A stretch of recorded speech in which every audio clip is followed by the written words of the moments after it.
Hello, lovelies, and welcome to another edition of Hold My Coffee 2021. April has been a little bit of a crazy month with Camp NaNo going on, but I have managed to get 10,000 words in my camp already. So, um, I did get my appointment for my jab, so I will be going in on Monday. Um, I don't know how that's going to go. I don't have a book coming out that month, so I've got a little bit of wiggle room in my creativity. And I have been finishing with the editing, polishing, and everything with my May book release of. It's been a chime. Hold on a second. Okay, I'm back. With my May release of The Flame Burning Within. It is the second in the Devoted Sister series, and this is the cover.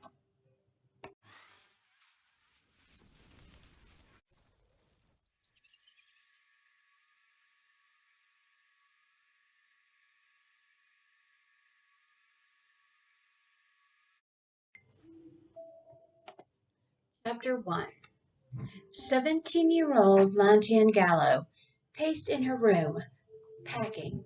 Resolutely she stashed a 2 terabyte memory drive in the bottom of her makeup bag, then in her backpack, along with 2 pairs of underwear, a single pair of jeans, PJs, two work t-shirts. She needed to travel light. It had to look like she was going to her job and a slumber party if her mother searched her bag.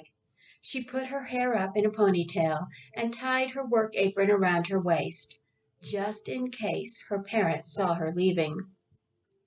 It's just another day. You're just going to work at the cafe. Don't freak out. Say goodbye and leave like normal. She stared at herself in the mirror as fear burned a hole in her gut. Her Italian Cantonese heritage and striking blue eyes would have made her the most sought-after beauty in school if she wasn't tied to a monster. The friendship and business partnership of her father and her future husband's father held her hostage in the cage of an old world arranged marriage to Donatello Rossi, a fate she was determined to escape. You're a phoenix. You can do this, she said to herself. This weekend was a chance to get away from her strict Chinese mother's watchful eye. But it was not for fun. Lantian was desperate to get the evidence to free herself from Donatello, and the only way to do that was to prove his father's business was laundering money for the mafia. A car horn sounded from the front drive, and she hurried from her room. Her friend in suffering and computer classmate, Travis Miller, already packed her red wig, faux leather jacket with the flaming phoenix painted on the back, and her red pleather pants in his car for her cosplay costume. They were going to Las Vegas to meet a professional hacker at Comic-Con in the hopes of destroying the Rossi family before they could hurt anyone else. Ma, Papa, I'm going to work. Then to Lindsay's for the weekend. See you Sunday night. Lantian shouted as she tried to get out the door without facing her parents. No, you need to come home after work tonight. We are seeing the Rossi family tomorrow. You must spend time with Donatello. Her mother, Tamiel, announced in a cross tone, rushing to stop her from leaving. Ma, Donnie is in the valley for the weekend with his uncle and cousins. I told you, I'm going to see Lindsay. Papa, tell Mama to let me go. Lindsay just got out of the hospital after her therapy. I haven't seen her for weeks. Please. I go to work. I keep my grades up. It's just 2 nights. She's my best friend. Whining, Lantian looked at her father desperately and pleaded. You see your best friend almost every day. You don't know what it's like to miss him. Please, Papa. I missed her so much. The tears which gathered were real, but not for the reason her father thought. Pietro Gallo could feel his wife's displeasure because he was going to give in to his eldest. But she had a point. She was a good girl, and she deserved some time with her friend.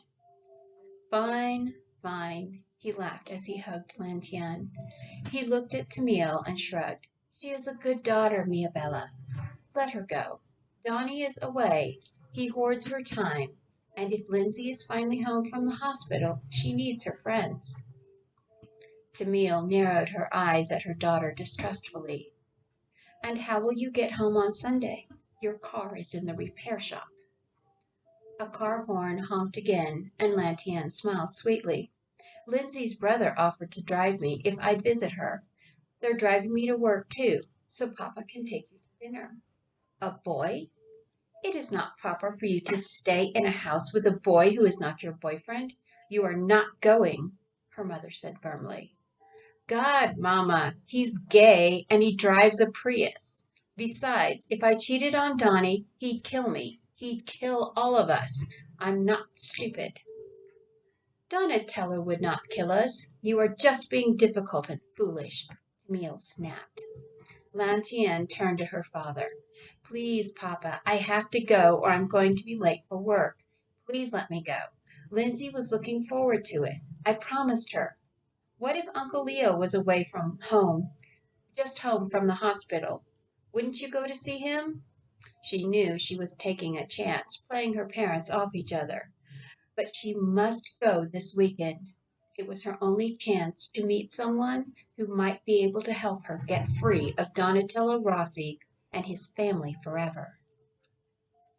This is not the same. Your father would not act without honor, her mother hissed, and Lantian was ready to scream at her in frustration.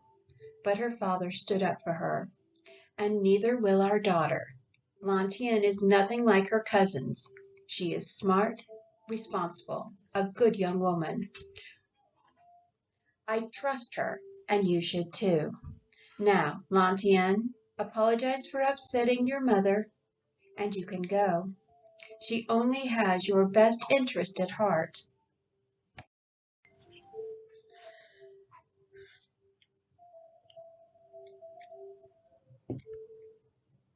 Lantian bowed her head. Yes, Papa. Sorry, Papa. She turned to her mother and bowed respectfully, then lied. I apologize for upsetting you, Mama. Nothing dishonorable will happen. I will go to work and go to Lindsay's and come home. I promise. Fine. Humph. She can go. But she will make dinner for Donatello when he gets home to show how much she missed him. And she is grateful for her free time with her friend, Tamil insisted. Yes, Mama. A car horn beeped a third time, and Lantian looked hopefully at her father. He nodded. Thank you, Papa. She ran out without looking at her mother. Camille stood in the doorway and glared after her daughter. Pietro came up behind her and hugged her.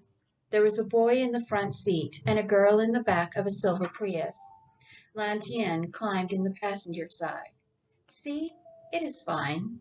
Her friend and the girl's brother came to get her. Honestly, you worry too much. Pietro tried to reassure his wife. She isn't going to end up pregnant like Maria. You give our daughter too much freedom.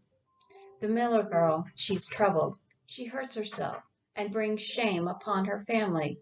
I do not like our daughter being her friend. You try too hard to cage her, mia bellissima Molly, my beautiful wife.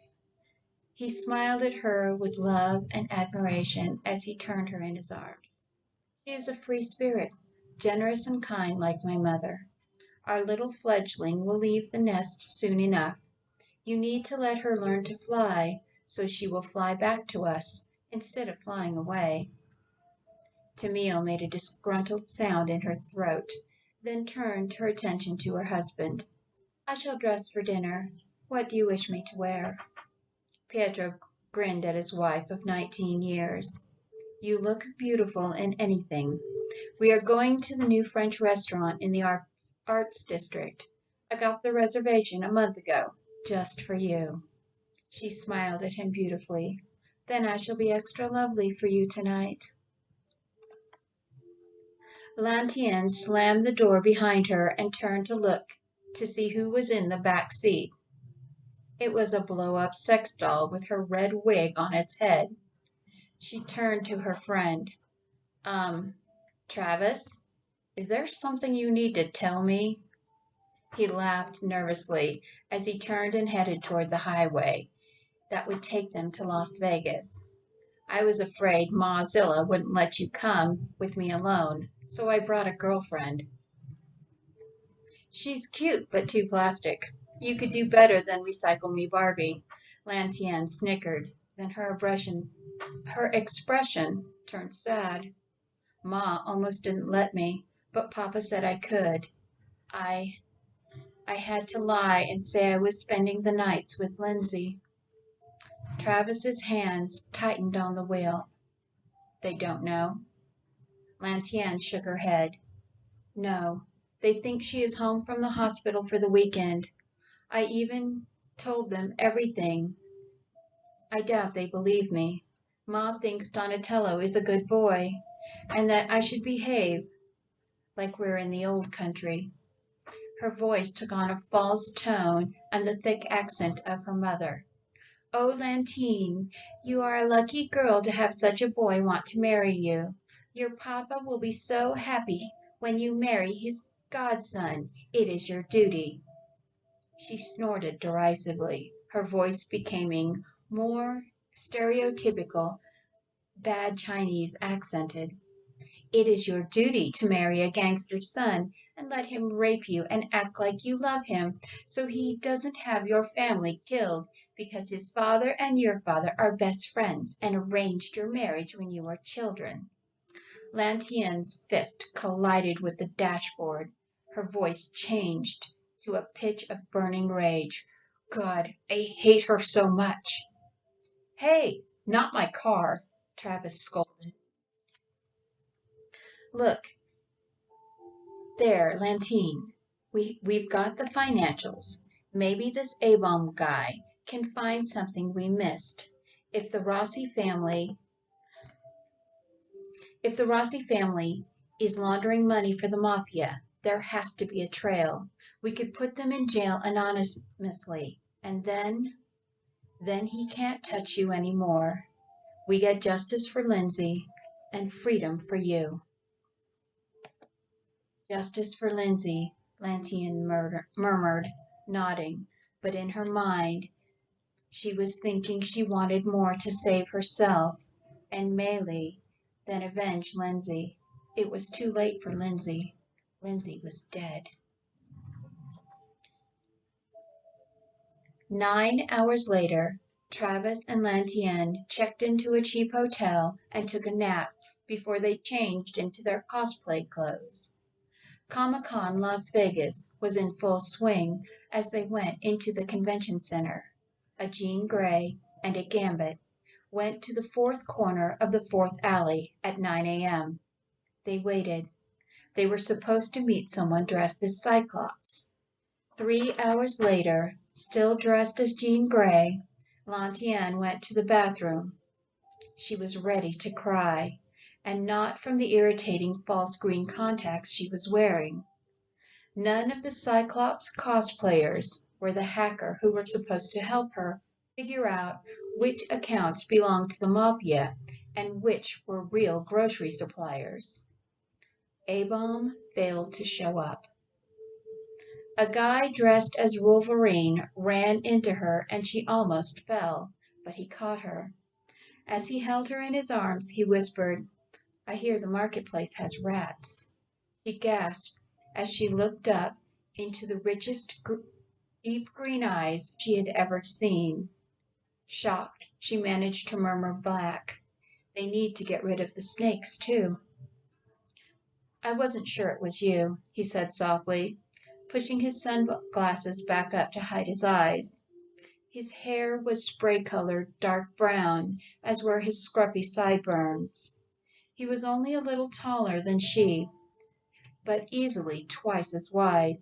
She had never met someone the term stocky applied to that wasn't considered fat, and this Wolverine definitely wasn't fat. He felt like he was solid muscle. I I thought you would be Cyclops, she stammered, confused. Nope, I said I would be the one who loved Phoenix the most. He smiled as he said it. The Wolverine loved her enough to let her go, loved her enough to die for her, loved her enough to kill her to save her. He loved her more than Cyclops ever did. Are you sure? She taunted. Cyclops seemed like the perfect guy. She started to walk away, and he followed. The perfect seeming ones are the ones you can't trust. Suddenly he changed from amused to very serious. So what exactly do you need from me, Phoenix? Your friend said you needed some bank account records looked at for fraud? Not exactly. I need to prove a company is a front for laundering money for the Italian mafia in San Francisco, so I don't have to marry the owner's son, she answered honestly, and he looked surprised. So she stopped for a moment and added, Look, people say you can find anything hidden in the numbers. Lantian held out her hand helplessly. You're my last chance. Next year is my senior year. If I can't take his father's company down, I'll have to go through the wedding after graduation. Why not tell him you won't do it? Wolverine asked curiously. It's all arranged by our parents. If I don't do it, he will kill my family before he kills me. He's already killed 2 people, he said sadly.